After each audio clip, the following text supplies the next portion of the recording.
दोस्तों, आज की कहानी जो हम लेकर आए हैं वो कुछ दोस्तों की है जिनका एडवेंचर कब मौत का खेल बन जाता है उन्हें खुद पता नहीं चलता। हम सब अपनी जिंदगी में एडवेंचर चाहते हैं, लेकिन उसकी लिमिट क्या होनी चाहिए ये कौन तय करेगा। कहानी की शुरुआत में हम एक परिवार को देखते हैं जो कार से कहीं जा रहा है, जिस दौरान उसमें दोनों बच्चे लड़ना शुरू कर देते हैं और इस वजह से उनके पिता को आगे आ रही कार दिखाई नहीं देती और बूम, सब कुछ खत्म हो जाता है। इस दौरान अलीना नाम की लड़की जो कि अचानक से ही उठ जाती है, शायद उसने कोई बुरा सपना देखा होगा, इसीलिए उसके हस्बैंड फ्लैबो आकर उसे रिलैक्स होने को कहता है। इनके पास एक बोट है जिसमें ये लोग रहते हैं और अपनी जिंदगी गुजारा करते हैं। देन हम क्लॉडिया को देखते हैं जो कि अपने बॉयफ्रेंड पैट्रिक के साथ काफ़ी खुश है क्योंकि आज वो दोनों कहीं घूमने जा रहे हैं। देन आखिर में तीसरे कपल मार्टिना और एनरिको को हम देखते हैं जिसका आज जन्मदिन है, जिसको सेलिब्रेट करने के लिए आज ये सभी लोग इकट्ठा हुए और बहुत खुश हैं। फ्लैबो अपनी बोट लेकर आ जाता है जिसमें सभी आकर बैठ जाते हैं, कुछ सेल्फीज क्लिक करते हैं, जिसके बाद इनका सफ़र शुरू हो जाता है। ये सभी लोग किनारे से काफ़ी दूर आ चुके हैं जहाँ पर इन्होंने अपनी बोट को रोककर थोड़ी मस्ती करने का सोचा, इसीलिए सभी समुद्र में फ्रेश होने के लिए कूद पड़ते हैं। लेकिन अलीना नहीं जाती क्योंकि उसे स्विम करना नहीं आता। देन वो लोग शाम में पार्टी करते हैं, केक काटते हैं, जिसके बाद सभी एक एक करके एनरिको को गिफ्ट देते हैं जिससे कि वो बहुत खुश होता है और सभी को शुक्रिया कहता है। फिर जब सोने की बारी आती है तो हम तीनों लड़कों को देखते हैं जिनकी बातों से पता चल रहा है कि ये लोग काफ़ी अच्छे दोस्त हैं, पर दोस्त कब दुश्मन बन जाए कभी पता नहीं चलता। खैर, वहाँ पैट्रिक बताता है कि उसने और फ्लैबो ने एक बिजनेस शुरू करा है, हम चाहते हैं कि तुम भी उसमें इन्वेस्ट करके हमारे साथ आ जाओ, जिसके लिए वो राजी हो जाता है। पर इस बीच उन्हें बताता है कि उसे एक काफ़ी अच्छा इन्वेस्टर मिला है, तो अगर उन्हें पैसे लगाना है तो मैं उससे बात कर सकता हूँ। पर पैट्रिक का कहना है कि उन्होंने पिछली बार ही उससे कहने पर इन्वेस्ट किया था, लेकिन सारे पैसे डूब गए, इसीलिए अब रिस्क नहीं ले सकते। एनरिको मान जाता है और फिर वो लोग ऊपर जाकर इस बिजनेस के नाम से ड्रिंक करना शुरू कर देते हैं। खैर, अब वो जितना ज़्यादा पी लेते हैं कि वहीं पर सो जाते हैं और बोट में एंकर भी डालना ये भूल जाते हैं। सुबह का सूरज जब निकलता है तो सबसे पहले अलीना उठती है और जो वो देखती है उसके होश उड़ जाते हैं। वो फौरन फ्लैबो को उठाती है जिससे पता चलता है कि वो अब समुंदर के बीचों बीच पहुंच गए किनारे से। किनारा यहाँ से काफ़ी दूर है, पर इसमें टेंशन लेने की बात नहीं है। ये बोट में भी डीजल है, इसीलिए वो उसे इस्तेमाल करने लगते हैं। पर चौंकाने वाली बात यह है कि वो स्टार्ट ही नहीं हो रही थी। बड़ी देर कोशिश करने के बाद भी वो शुरू नहीं होती, इसीलिए वो नीचे जाकर लाइव बोट को देखते हैं। मे भी नीचे कुछ दिक्कत आ गई हो, लेकिन वहाँ तो लाइव बोट ही मौजूद नहीं है और फ्लेयर भी कहीं दिखाई नहीं दे रही है। और सबसे बड़ी चीज़, फ्लैबो नोटिस करता है कि उनके खाने का सामान गायब है। ऐसा तो हो नहीं सकता। कुछ देर में सभी बंदे उठ जाते हैं और जब उन्हें ये पता चलता है तो वो हैरान थे कि ऐसा कैसे हो सकता है। कोई कहता है कि शायद कोई प्रैंक कर रहा है हमारे साथ, तो कोई कहता है कि हमारे पास एक ही रास्ता है यहाँ से बाहर निकलने का, सिर्फ इंतज़ार करते रहो। शायद इन्वायरमेंट वाले यहाँ आए होंगे, उन्हें हमारी बोट पर शराब मिली होगी, इसीलिए उन्होंने एज ए पनिशमेंट के तौर पर ये किया होगा। पर सबके अलग अलग विचार थे। फ्लैबो का कहना था कि यहाँ से कुछ मील दूर एक आइलैंड है जहाँ कुछ ट्राइबल रहते हैं, शायद वो आए होंगे अपनी राफ्ट से और बस वही सामानों को चोरी किया जो कि सर्वाइवल के लिए ज़रूरी होती है। ये सुनकर सभी चौंक जाते हैं और खुद पर भी उन्हें गुस्सा आता है कि ऐसा कैसे हो गया, इतना भी क्या नशा करना। उनकी बोट पर कोई आया और उन्हें पता नहीं चला। अब सभी बहुत ही ज़्यादा घबराए हैं, किसी को समझ नहीं आ रहा है कि वो क्या करे, कहाँ जाए। पर फैबलो को ऐसी सिचुएशन में क्या करना है इसके बारे में थोड़ी जानकारी होती है। वो कहता है कि हमें टेरेस पर स्मोक करना होगा, जिसके धुएं से कोई हमारी ओर ज़रूर आएगा। इसीलिए वो लोग भागे हुए ऊपर आते हैं और स्मोक करके वहीं साथ में बैठे रहते हैं। लेकिन रात से सुबह हो जाती है, ना तो उनके लिए मदद आती है और ना ही उनकी बोट अपनी जगह से एक भी इंच खिसकती है, जिसके चलते ये सभी और पैनिक करना शुरू कर देते हैं और मन ही मन सोचने लगते हैं कि शायद यही उनका अंत है, क्योंकि अब कोई नहीं आने वाला है उन्हें बचाने के लिए। पर दोस्तों, यहाँ पर आता है इस कहानी में एक भयंकर ट्विस्ट।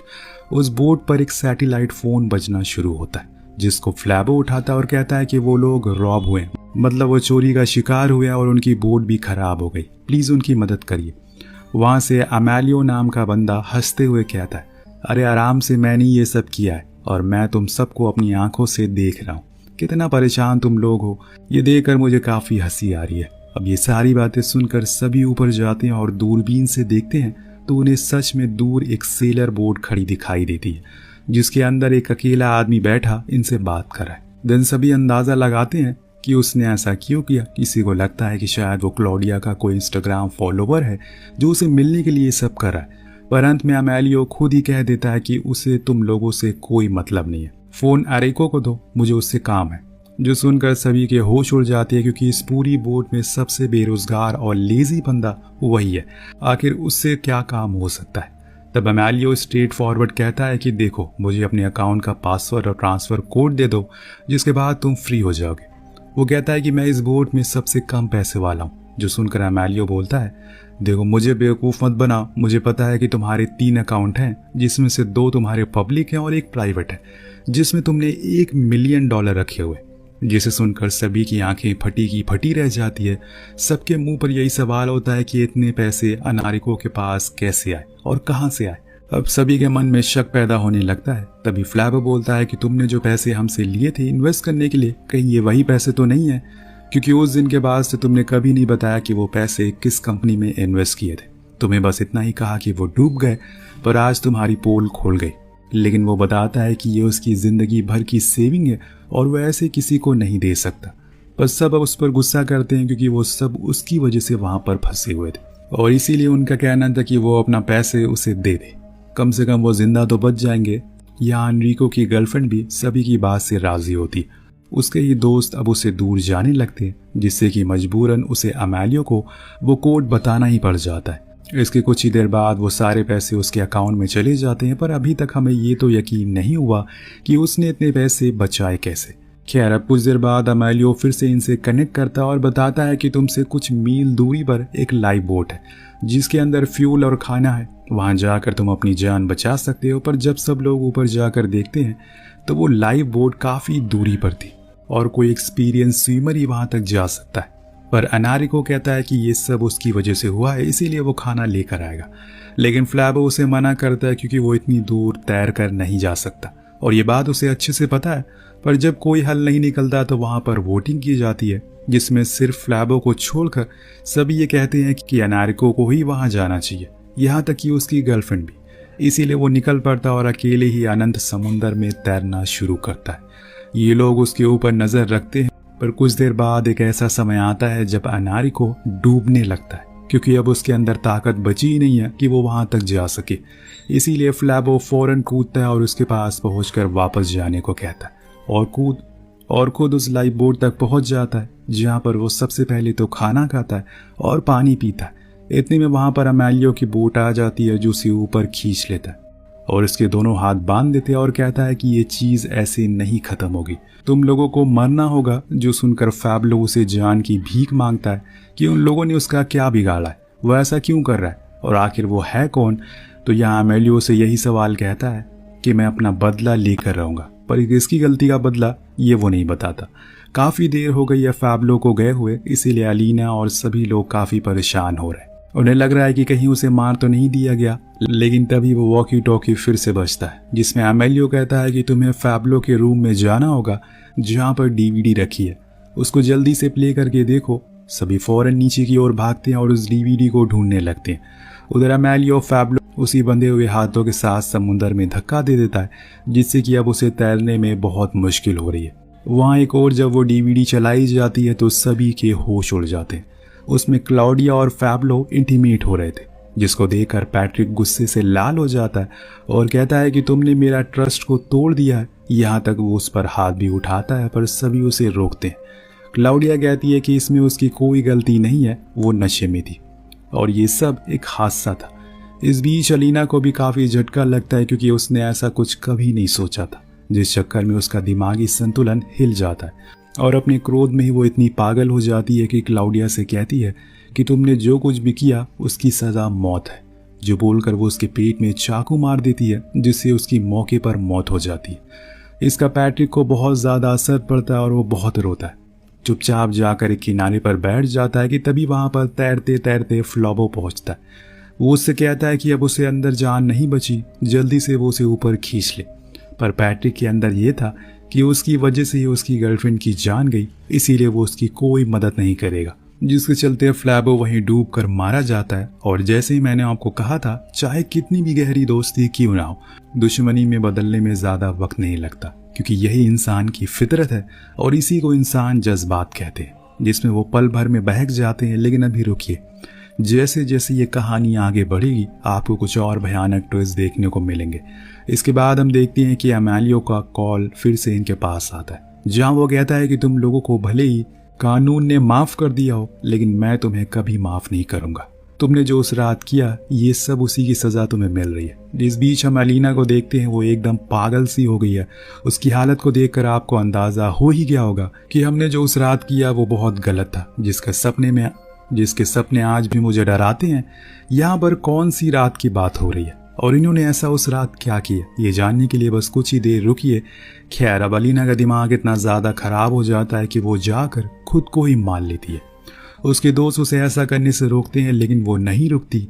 यानी कि अब बस बचे हैं सिर्फ 3 लोग इस बोट पर, और उसमें से भी इन्हें एक बंदे से खतरा है कि जब पैट्रिक और एनारिको पीछे मुड़ते हैं तो वहां पर मार्टिना बंदूक लेकर खड़ी थी, जिसे देखकर सभी शॉक हो जाते हैं। और दिन यहाँ खुलता है इस कहानी का असली राज। दरअसल जो सीन हमने कहानी की शुरुआत में देखा था, जिसमें एक परिवार कार से कहीं जा रहा था, जिनमें 2 बच्चे भी शामिल थे, वो असल में अमेलियो और मार्टिना ही थे। दोनों भाई बहन अपनी मॉम डैड के साथ एंजॉय करते हुए जा रहे थे कि तभी उनके सामने एक जीप आ जाती है, जिसमें सवार थे 5 ड्रंक लोग, जो कि बहुत ही ज़्यादा रैश ड्राइविंग कर रहे थे, जिसके कारण उनकी इनसे टक्कर हो जाती है। पर इतना ही नहीं, वो मर गए। अगर वो नशे में नहीं होते तो उन्हें बचाया जा सकता था, पर उन्होंने ऐसा नहीं किया। उन्हें वहीं मरने के लिए छोड़कर वो भाग गए, जिसमें इनके माता पिता की मौत हो गई। पर ये दोनों भाई बहन बचे रहे। अब हम प्रेजेंट में आते हैं, जहाँ पर अमेलियो फिर से कॉल करके इन्हें बताता है कि अब इन्हें भी मरना ही होगा इनके दोस्त की तरह, तब जाकर उसे सुकून मिलेगा। पर इतने में पैट्रिक मार्टिना को धक्का देकर उसकी बंदूक को छीन लेता है और फिर उसके भाई से कहता है कि हमने तुम्हारी बहन को पकड़ लिया, अब तुम्हारी बारी है मरने की, इसीलिए फटाफट यहाँ पर आ जाओ, वरना 1 घंटे में तुम्हारी बहन की लाश यहाँ मिलेगी। इसीलिए वो फौरन वहाँ पर पहुँचता है, जिसके ऊपर ये लोग बंदूक तान देते हैं। तब अमेलिया उन्हें बताता, अगर तुम लोग उस नशे में नहीं होते तो शायद आज मेरे माता पिता जिंदा होते। उनके जाने के बाद से हमें एक फैमिली ने अडॉप्ट कर लिया, पर जिस आदमी ने हमें अडॉप्ट किया वो हमें बहुत मारता था, क्योंकि वो ड्रिंक करता था और उसने एक दिन मार्टिना के साथ गलत काम भी किया, जिसके पता चलने पर मैंने उसे मार दिया और हम फिर भाग गए। तब एनारिको उन्हें बताता है कि असल में जिस रात ये सब हुआ उस दिन मैं था ही नहीं उनके साथ, लेकिन जब तुम लोगों की टक्कर हुई तो इन्होंने मुझे कॉल करके बुलाया, क्योंकि मैंने ड्रिंक नहीं करी थी। अगर पुलिस इन्हें पकड़ लेती तो उन्हें पता चल जाता कि इन्होंने ड्रिंक करके गाड़ी चलाई है, तो सभी को और ज़्यादा लंबी सज़ा होती। पर अगर मुझे पकड़ती तो मैं जल्दी फ्री हो जाता, इसीलिए मैंने अपनी दोस्ती की खातिर वो इल्ज़ाम अपने सर ले लिया। पर मेरा यकीन मानो, मैंने ऐसा कुछ नहीं किया। इतने में हम देखते हैं कि पैट्रिक को कुछ होने लगता है, जिसे कुछ ही सेकंड में वो मारा जाता है। असल में उसने वो खाना खा लिया था जो कि अमेलियो लेकर आया था, जिसमें जहर मिला हुआ था।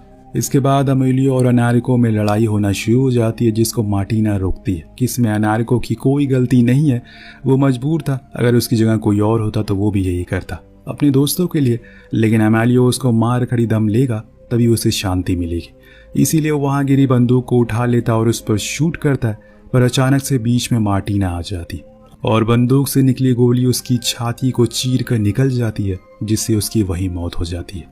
अपनी गर्लफ्रेंड की ऐसी मौत को देखकर एनारिको को बहुत गुस्सा आता और वो उसे बहुत प्यार करता था। इसीलिए अब उन दोनों में लड़ाई होना शुरू हो जाती है और एक के हाथ में चाकू था, दूसरे के हाथ में बंदूक। दोनों ही उसका पूरा इस्तेमाल करते हैं, जिसका परिणाम ये होता है कि दोनों ही जमीन पर गिरे पड़े मिलते हैं। लेकिन एनारिको अभी जिंदा था, इसीलिए वो अपनी गर्लफ्रेंड के पास जाता है। उसके अंदर भी थोड़ी सी जान बची थी।